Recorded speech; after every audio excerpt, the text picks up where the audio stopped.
Hey, this is Rick Caselge from exercisesforinjuries.com. Now, continuing on with lower back pain flare-up, I've done a number of videos when it comes to lower back pain flare-ups, what to do, what I do when I get them.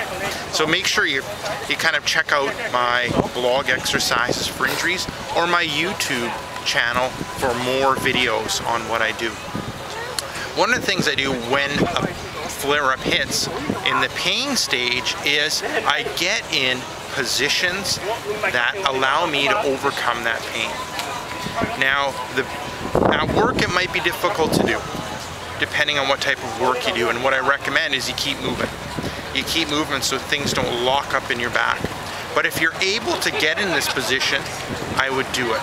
And what that position is lying on the ground, which all of us know to do, but more importantly is resting your legs on the couch so that the weight of your legs can go into the couch, and so that your back is completely relaxed and the muscles in your back are completely relaxed and there's no force going through your back.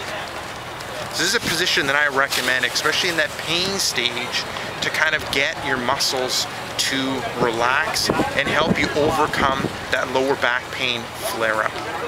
So this is Rick Caselge from exercisesforinjuries.com with another video on what to do when you get a lower back pain flare-up. Now, if you're a fitness professional, make sure you swing by my blog. I got a great audio of a seminar that I did on tips and tricks on designing exercise programs for people with shoulder injuries. So this is Rick Caselge from exercisesforinjuries.com signing off, saying take care and bye-bye.